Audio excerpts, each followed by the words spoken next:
Sam, seeing a few.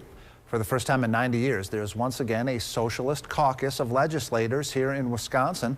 CBS 58's Frank Healy spoke with a political expert on the history of socialism in Milwaukee and Wisconsin, and one of the members of the new Socialist caucus. Political experts say socialism has a storied history here in Milwaukee. If you're having a hard time seeing that, well, the Hone Bridge behind me here is named after the second of 3 socialist mayors here in Milwaukee, Daniel Hone. These 2 new legislators say they're hoping to continue that tradition.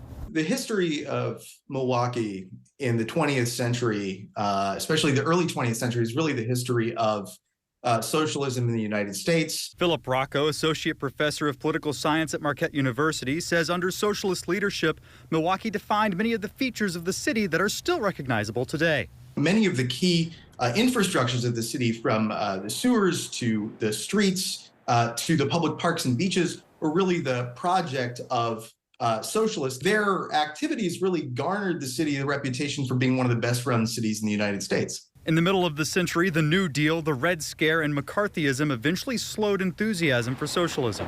But Milwaukee socialists actually survived kind of long past that. Milwaukee socialists were known as sewer socialists for their focus on local infrastructure issues, a tradition that Representative Ryan Clancy hopes to continue. It's a return, hopefully, to the sort of, wildly popular pragmatic policies that the sewer socialists were responsible for sort of back in the day. Freshman Milwaukee Representatives Ryan Clancy and Darren Madison are both Democratic socialists and formed this new caucus. Representative Clancy says they'll mostly be caucusing with the Democratic minority in the state. But framing that in a different way and pointing out that sometimes the work that we're engaged in is harm reduction, that we really need to go after and kind of replace the rotten system behind it.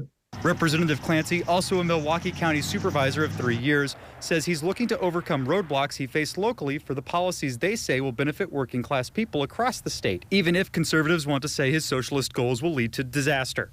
Those disastrous programs are things like providing attorneys to folks who need it when they're being evicted. It looks like paid parental leave. It looks like basic accountability. If these things are disastrous, I think that's a disaster that's much needed. While the Wisconsin GOP couldn't be reached for comment today, Republican Majority Leader Tyler August was quoted in the AP saying socialism has failed everywhere in the world that it has been tried. It is not what makes our country great. But he said his caucus is open to working with leftist legislators. In Milwaukee, Frank Healy, CBS 58 News. Milwaukee police